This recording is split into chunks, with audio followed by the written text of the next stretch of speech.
그 하나님 나라의 신령한 복을 우리는 당연히 누릴 자입니다. 예수 그리스도 안에만 있는 복이죠. 예수 그리스도를 떠나서는 그 어디도 가질 수 없는 신령한 복이 있죠. 첫째가 영생입니다.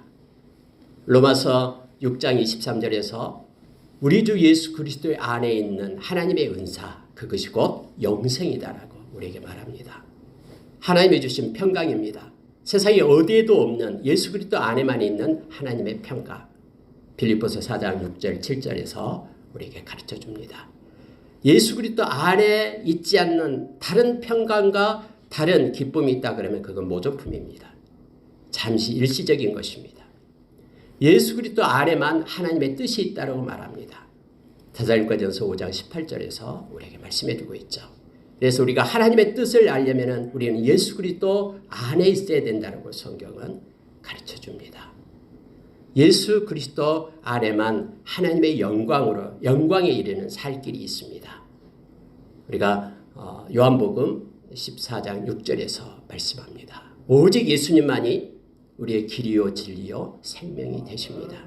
하나님께로 이르는 길이 되십니다. 예수 그리스도 안에만 정말로 저와 여러분에게는 하나님의 소망이 있고 하나님의 신령한 복이 있음을 성경은 우리에게 가르쳐 줍니다. 여러분 오늘 읽은 말씀을 보면은 주제가 하나님의 나라입니다. 성경은 예수 그리스도를 통하지 않고는 하나님의 나라에 이를 수 없다라고 가르칩니다. 그 어디에도 구원이 없다라고 우리에게 말씀하고 있죠. 사도행전 4장 12절에서 천하 인간의 구원을 얻을 만한 다른 이름을 주신 적이 없다라고 베드로 사도는 그렇게 외칩니다. 그래서 예수 믿는 사람들은 날이 갈수록 많은 미움을 받게 될 겁니다. 다른 데 구원이 없다라고 하니까 배타적인 그런 신앙을 가졌다고 하면서 왜 그렇게 이기적이고 옹졸하냐라고 그렇게 비방하며 우리를 향하여 손가락질 할 겁니다. 그래도 여러분 걱정하지 마십시오. 진리는 언제나 배타적입니다. 예수 그리스도 이름 외에는 구원이 없다라고 성경은 분명히 말하기 때문에 그 진리를 가진 저와 여러분은 그러한 고난 가운데 있다 할지라도 우리 주님께서 요한복음 15장에서 우리에게 약속해 주셨죠. 하나님의 사람들은 바로 하나님께 속한 저와 여러분, 하나님이 지키시고 보호하시고 인도해 주신다라고 약속하셨습니다. 세상이 우리를 미워한다고 해도 그것 때문에 힘들어하지 마십시오. 우리는 하나님께 나가서 기도할 수 있는 특권이 있고 하나님께 기도하면은 요한복음 14장 13절에서 하나님의 영광을 받으시고 우리의 기도를 땅에 버리지 않고 하나님이 가장 좋은 것들로 채워주시겠다라고 약속을 하셨습니다. 여러분 오늘 읽은 말씀 가운데 하나님의 나라 잔치에 참여하는 자라는 제목을 붙이고 저와 여러분이 모두가 다 하나님의 나라의 잔치에 참여하는 자로 그렇게 있기를 원합니다. 그리고 이 말씀을 가지고 우리가 서기를 원합니다. 여러분 만약에 우리가 이 세상의 무대에 조명이 꺼지고 하나님을 독대하는 순간이 왔다고 생각해 보십시오. 이제 하나님 우리 주님을 만나는 시간 때가 왔는데 아니 우리 주님이 나를 모르는 거예요.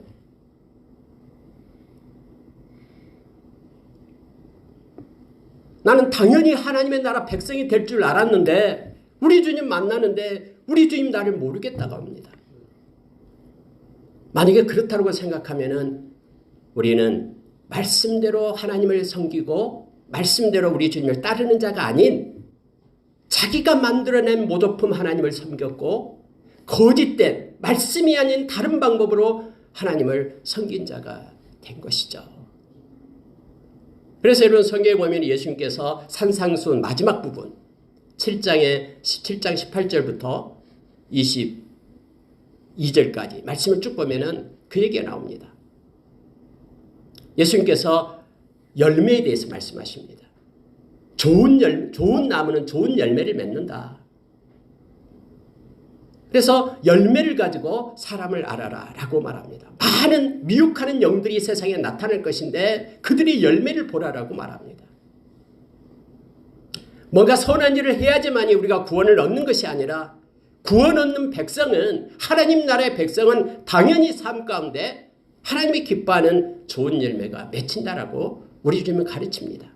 그러면서 이렇게 말합니다. 주여 주여 하는 자마다 천국에 들어가는 것이 아니다라고 말합니다. 예수의 이름으로 귀신도 쫓아내고 예수의 이름으로 기적도 행하고 예수님께서 말씀하신 그 집회에 참여하고 그들과 더불어 기도회도 하고 했지만은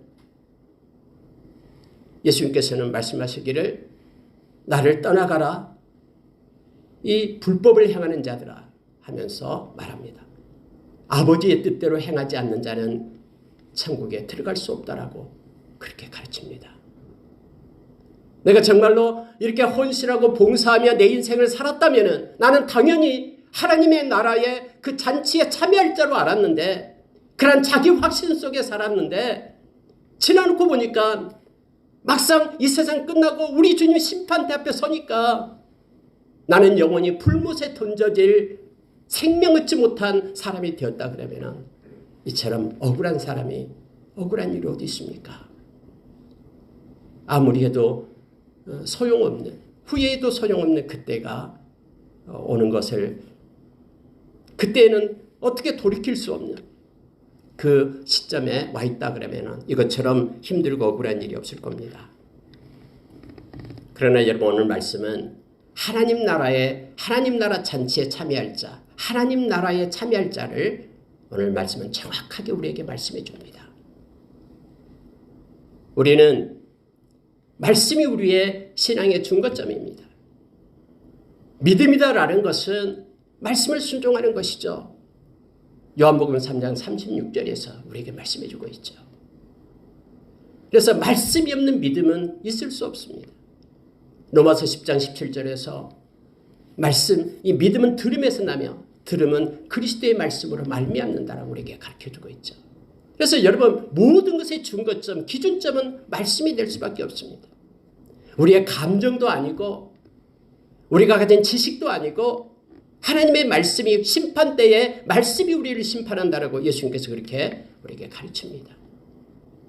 오늘 말씀을 우리가 읽고 깊게 묵상하고 하나님 나라의 잔치에 참여할 자가 어떤 사람인가를 세 가지를 통해서 이 시간에 나누기를 원합니다. 여러분 먼저 우리가 읽었던 말씀 가운데 하나님의 나라는 이렇다라고 말하는 게 있습니다. 그게 바로 처음에 나온 18절에서 19절에 나오고 있죠. 성경을 보십시오. 하나님의 나라가 무엇과 같을까? 내가 무엇으로 비교할까? 마치 사람이 자기 채소밭에 갖다 심은 겨자씨 하나를 같으니 자라 나무가 되어 공중의 새들이 그 가지에 깃들었느니라. 여러분 하나님의 나라에 대해서 우리가 묵상할 때에 마태복음 13장에 7가지 하나님의 나라에 대한 내용이 나오죠. 그래서 씨 뿌리는 비유, 가라지 비유, 그리고 여기에 있는 이 겨자씨 비유, 그리고 다음에 나온 누룩 비유가 나오죠. 그리고 그 보화, 밭에서 찾은 보화, 또 진주, 그리고 그물 7가지를 통해서 마태복음 13장에 나오고 있습니다. 근데 오늘 누가복음에는 2가지 것이 먼저 나옵니다. 겨자씨하고 누룩에 대한 것이 나오고 있습니다. 여러분 이걸 묵상하면서 그래서 하나님 나라에 참여하는 그런 사람은 자기 채소밭에 겨자씨를 심는 자다라고 묵상을 했습니다. 여러분 겨자씨다라는 것은 아주 적은 씨앗이죠. 이스라엘에 가서 그 겨자씨만 이렇게 팔아서 가져와서 선물로 주는 것도 있고 합니다. 근데 이 겨자씨는 생명이 있는 겨자씨죠. 심어놓으면 약 4, 5m까지 자라서 새들이 깃들 만큼 그렇게 성장이 왕성한 겨자씨라고 얘기합니다. 근데 왜 하나님의 나라를 이 겨자씨에다가 비유를 했을까요?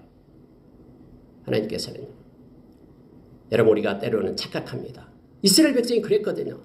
예수님이 오셨을 때에 메시아가 오신다 그러면은 이 정치적인 메시아, 우리가 식민지로 살고 있는데 이 나라를 뒤엎고 로마를 정복할, 그래서 아주 강력하고 권세 있는 하나님의 나라가 임할 것으로 생각했습니다.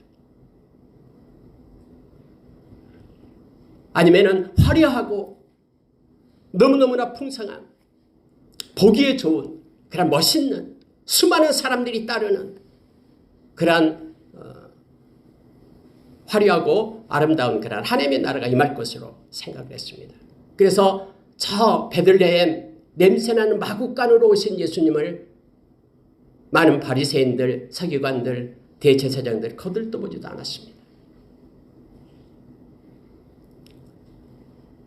내가 죽으러 왔다라고 마가복음 10장 45절에서 내가 온 것은 섬김을 받으려 한 것이나 섬기려 하고 나의 목숨을 많은 사람의 대속물로 주러 왔다라고 그렇게 우리 주님이 말씀하실 때 예수님이 메시아인 줄 알고 수많은 사람들이 따라다녔습니다. 그들이 다 떠나가게 됩니다. 로마서 요한복음 6장에 보면은 수많은 사람들이 예수님을 따라가게 될 때 예수님께서 내가 십자가에 죽어야 된다고 말할 때 그들은 다 떠나고 없었습니다. 그래서 예수님이 그렇게 묻잖아요. 너희들도 나를 떠나려느냐. 베드로가 말합니다. 영생의 말씀이 죽게 있는데 우리가 어디로 갑니까? 여러분 겨자씨는요. 초라하고 보잘것없는 것을 나타냅니다. 하나님의 나라 백성이 되었다고 하나님의 나라의 사람이 되었다고 화려하고 자기의 이름을 높이고 공적을 세우고 기념비를 세우는 그러한 사람들이 아니라 하나님의 나라를 소유한 사람은 사람이 뭐라고 하든 세상에 어떤 곳에 있든 보잘것없이 하찮게 보여도 자기 채소밭에 그 겨자씨를 심고 있는 사람이 하나님의 나라의 백성임을 알게 됩니다.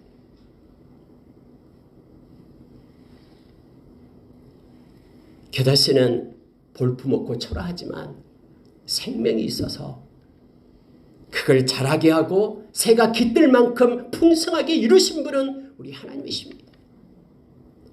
하나님의 나라를 마음 가운데 가지고 있는 사람들은 누가 뭐라고 해도 내가 속해 있는 그 환경, 내가 있는 그 곳에서 묵묵히 생명의 씨앗, 복음을 뿌리고 있고 전하고 있는 생명의 통로가 되고 있는 사람들입니다. 그들은 이미 하나님의 나라를 마음에 가졌기 때문에 하나님의 나라의 통로로 쓰고 있는 것입니다. 화려하지 않아도 많은 사람한테 이름을 얻지 않아도 수많은 사람이 모여있지 않다고 해도 나와 하나님의 관계 속에서 진실로 예수님을 영접하고 하나님의 자녀되고 천국을 소유한 하나님의 백성, 빌립보서 3장에서 말하는 것처럼 하나님 나라의 시민권을 가진 이들은 자기 채소밭에 하나님의 나라의 씨를 심고 통로를 여는 복음의 씨앗을 심고 있는 하나님의 백성임을 알게 합니다. 겨자씨는 예수님께서 이 겨자씨만한 믿음이 있다고 하면은 이 산을 들어 바다에 옮겨지려 해도 옮겨질 것이다라고 주님께서 그렇게 말씀하셨죠.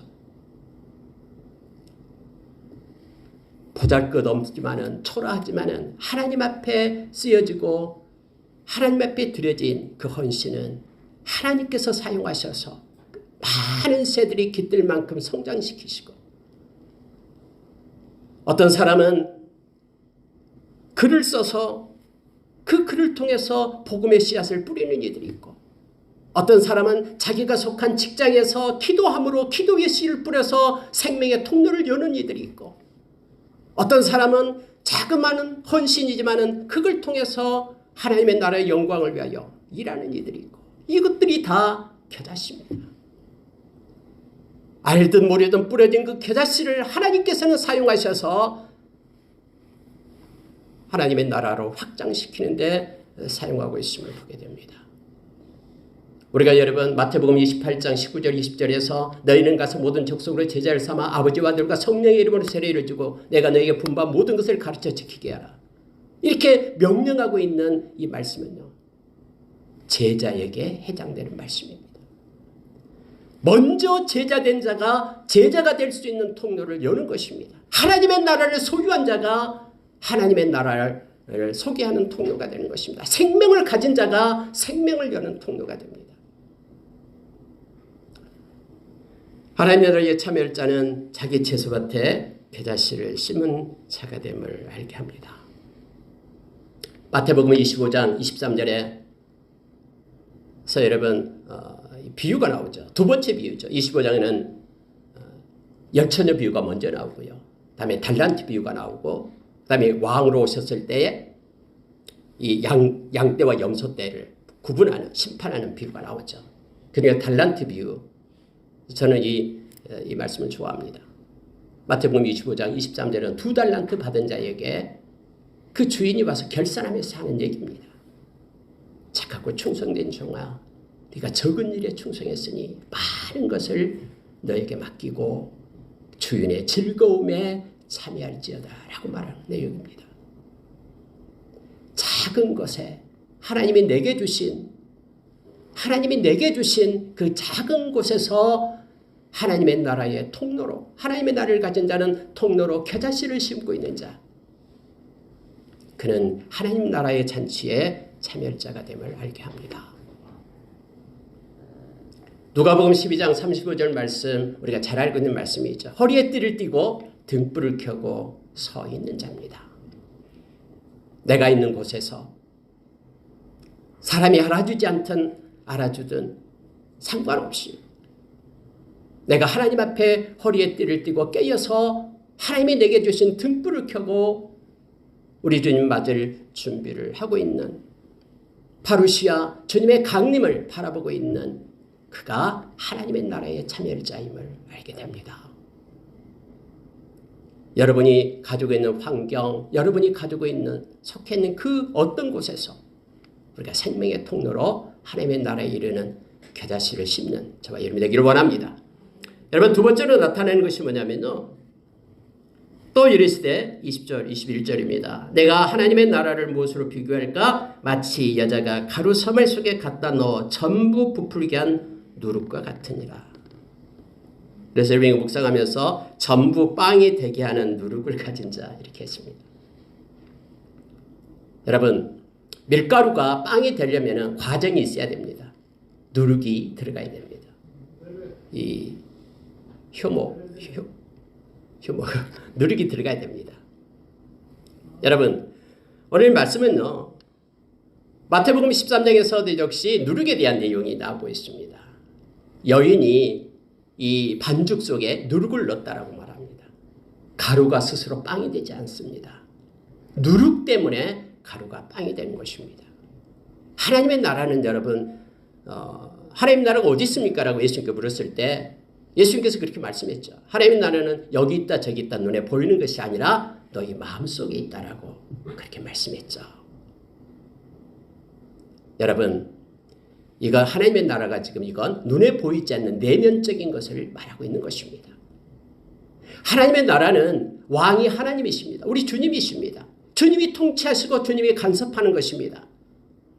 여러분의 마음속에 하나님의 나라는 바로 이 누룩은 성령님이시죠. 성령님을 통해서 하나님의 나라가 확장되어 가는 것입니다.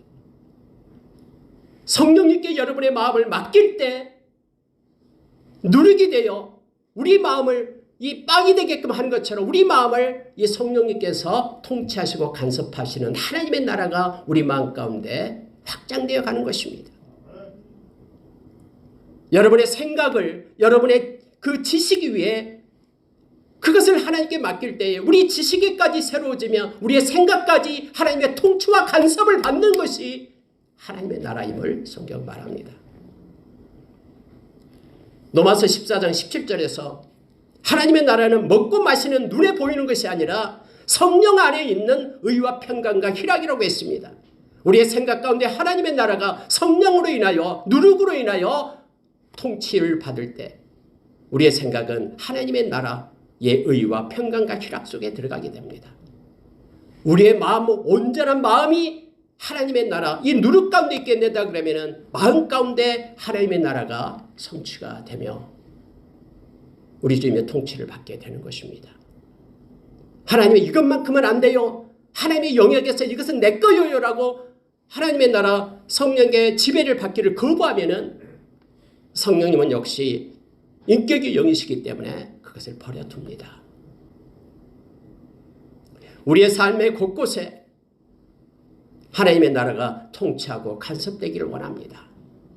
성령이 이끄시는 대로, 그래서 성령을 쫓고 성령을 따라 행하는 이들은 생명이요 평안이다라고 로마서 8장에서 우리에게 가르쳐주고 있죠. 5절 이하에서요. 전부 빵이 되게 하는 누룩을 가진 자, 우리의 마음과 우리의 생각, 우리의 삶의 영역 곳곳에 성령으로 인하여 통치하고 간섭을 원하는 이들, 이 땅에서 일한 이들은 이 땅을 떠나서도 영원한 하나님의 나라의 백성이 됨을 알게 됩니다. 저와 여러분이 예수님을 영접하는 순간부터 우리에게는 영원한 생명이 있습니다. 그리고 그 생명은 영원히 우리 하나님의 나라에서 영원히 있게 됨을 알게 합니다. 그래서 예수님께서 이 땅에 오신 것은 already, not yet 이렇게 얘기하죠. 이미 예수님 오심으로 인하여 이 땅에 하나님의 나라가 도래했습니다. 저의 여러분의 마음 가운데, 성령의 인도하심 가운데 마치 누룩처럼 성령께서는 우리를 이끌고 갑니다. not yet 이 말은 이제는 영원한 눈에 보이는 하나님의 나라, 주님 오실 때에 성취하고 이루실 그 나라를 말합니다. 그래서 이미 하나님의 나라는 도래했고 또 온전한 하나님의 나라가 우리가 연결되어 있음을 성경은 가르쳐주고 있습니다. 어떤 이들은 이렇게 말하는 이들이 있습니다. 하나님의 나라를 회복하라고 말하는 이들이 있는데 그렇지 않습니다. 회복이다라는 말은 이미 있었다라는 것이죠. 근데 여러분, 하나님의 나라는 새 하늘과 새 땅입니다. 에덴 동산은 하나님의 나라가 아닙니다. 우리가 에덴 동산으로 같이 바꿔진다라는 것은 그건 잘못된 것입니다. 하나님의 나라는 죄를 지을 가능성이 없는 것입니다. 에덴 동산은 죄를 지을 가능성이 있어서 아담과 하와는 죄를 지었습니다.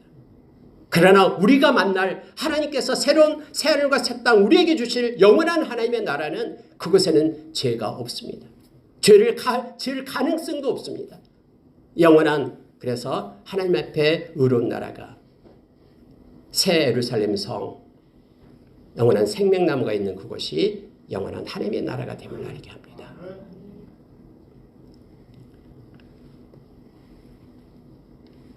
데살로니가전서 5장 19절의 말씀을 우리는 잘 알고 있죠. 16, 17, 18절까지는 너무 잘 알죠. 항상 기뻐하라, 쉬지 말고 기도하라, 범사에 감사하라.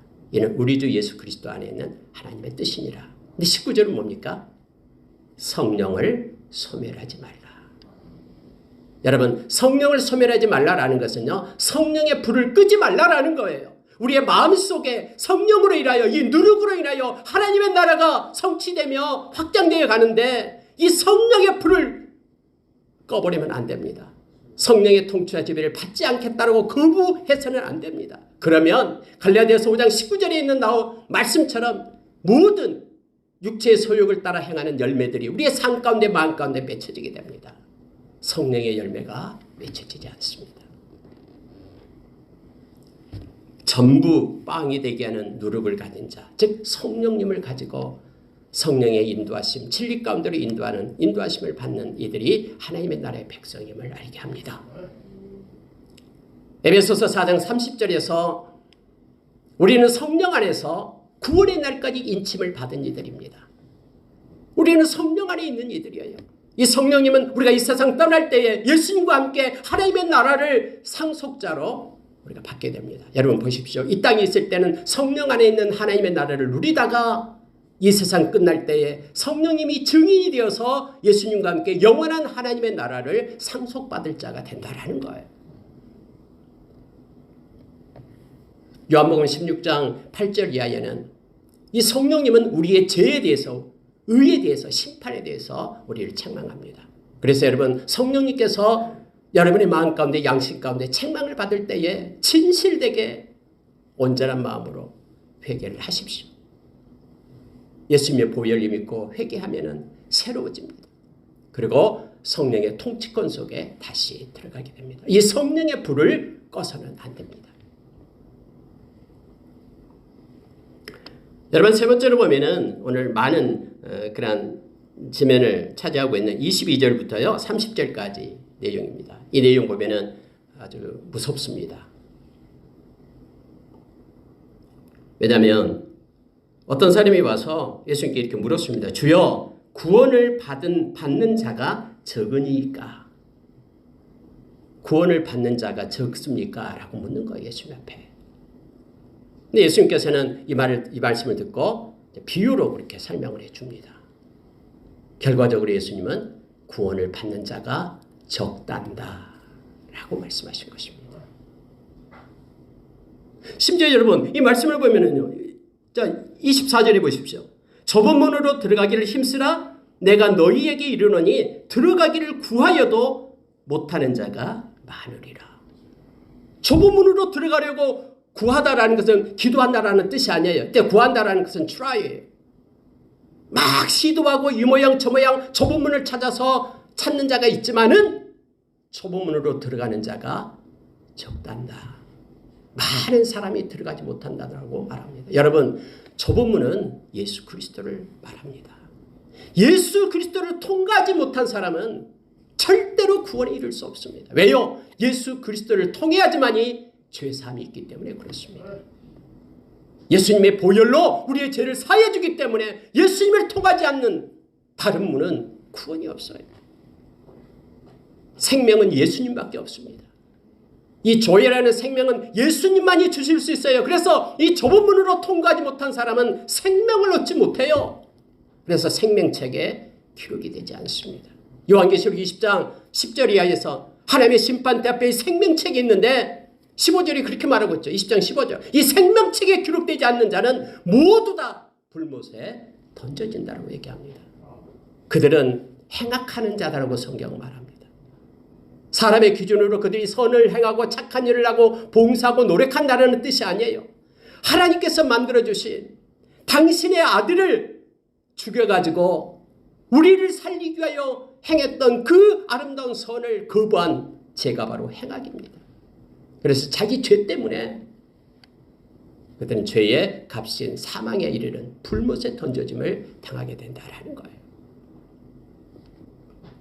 사람들은 자기의 철학과 또 자기의 도덕과 자기의 선행을 가지고 그렇게 하면 하나님께로 이른다라고 생각을 합니다. 자기 확신을 가지고 살면은 자기는 구원받은 자라고 착각하는 이들이 있습니다.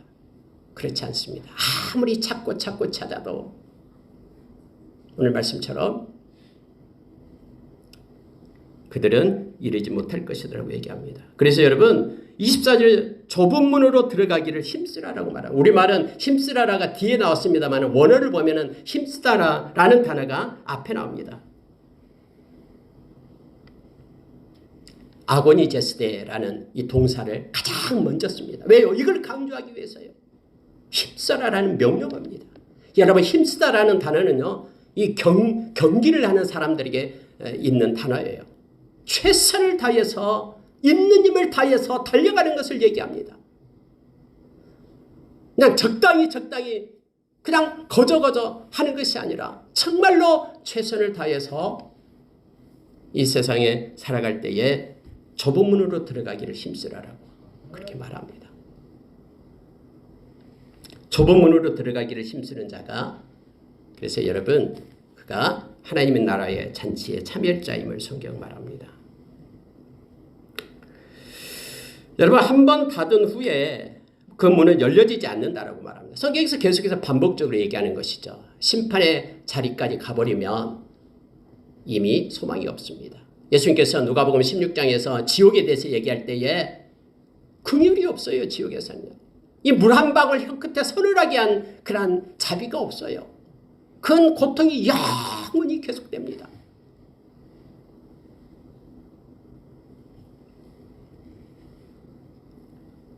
예수님께서는 그렇게 말씀합니다. 25절 보면은 한 번 닫은 후에 문 좀 열어달라고 이렇게 이제 쉽게 하기 위하여 그렇게 예수님께서 비유로 말씀하고 계신 겁니다. 문 좀 열어달라고 두들깁니다. 그런데 성경은 이렇게 나는 너희가 어디에서 온 자인지 알지 못하노라 이렇게 되어 있죠. 네, 여러분 우리말은 좀 이게 좀 애매하게 되어 있습니다. 이 두 가지 뜻이 있거든요. 첫째는 NIV만 봐도 나옵니다. 나는 너를 알지 못한다. 이거 먼저예요. 나는 너를 알지 못한다. 이 알다라는 것은 그거죠. 이 교통을 얘기합니다. 교제를 얘기합니다. 주님이 나를 알고 내가 주님을 알고 주님 안에 있기 때문에. 근데 지금 여기 있는 사람은 주님 안에 있는 자가 아니다라는 거예요. 그래서 알지 못한다라는 거예요. 그래서 네가 어디에 속해 있는지 내가 모르겠다. 어디서 왔는지 모르겠다. 이런 뜻이 되죠. 그러니까 이 사람이 이제 자기 논리로 이제 그 주인 앞에 항변을 합니다. 왜 이걸 기록되어 있습니까? 이렇게 착각하는 이들이 있다라는 거 지금 성경 말해주기 위해서 기록을 하고 있는 거예요. 내가 당신이 집회하는데 그 자리에 있었다. 내가 그 자리에 앉아서 당신의 가르침을 받았다라고 지금 말하고 있잖아요. 우리는 주 앞에서 먹고 마셨으며 주는 또 우리 길거리에서 가르치셨나이다. 이렇게 말하고 있잖아요. 근데 주님은 다시 말합니다. 나는 너희가 어디에서 왔는지 알지 못하노라. 위에과 동일하게 말합니다. 나는 너를 알지 못하고 너도 역시 나를 알지 못한다라는 것이죠. 그리고 어디에서 왔는지 모르겠다라고 말합니다. 요한복음 17장 3절에서 영생이 뭐냐라고 말할 때 하나님을 아는 것, 그의 아들을 아는 것이 영생이다라고 얘기하죠. 이 말은 예수 안에 있는 것이 영생, 하나님의 나라의 백성임을 말하고 있습니다. 그래서 여러분 좁은 문으로 들어가기 힘쓰는 자가 이게 무슨 뜻이냐면요. 진심으로 마음속에 예수님을 영접하는 자를 얘기합니다. 사람은 겉모습 가지고는 모르죠. 내가 진심으로 온전한 마음으로 예수님의 마음에 영접했다 그러면은 그 사람은 말씀의 약속처럼 하나님의 자녀가 됐어요. 성령님이 그 안에 계셔요. 그 사람은 좁은 문으로 들어가기를 힘쓰는 자가 됩니다. 만약에 내가 영접받다고 말하면서 그 삶의 열매가 좁은 문으로 들어가기를 힘쓰는 자가 아니라면은 하나님의 말씀을 따라 살기를 원하지 않고 이 땅에서 하나님이 기뻐하는 선을 행하는 열매가 없다 그러면은 그 사람은 다시 한번 생각해야 됩니다. 진심으로 내가 마음속에 예수님을 영접했는지를 말입니다. 로마서 10장 10절에서 마음으로 믿어 의에 이른다라고 얘기한 것은 마음으로 진심으로 영접하는 자를 얘기합니다. 마음으로 영접하고 그리고 입으로 시인한다라는 것은 삶을 얘기합니다. 내가 삶으로 그리스도의 향기와 편지가 되는 것을 말하죠. 내가 삶으로 이렇게 노력해야지만 구원을 얻는 자가 아니라 구원을 얻는 자는 그러한 삶의 열매가 맺혀지게 됨을 성경은 말해주고 있습니다.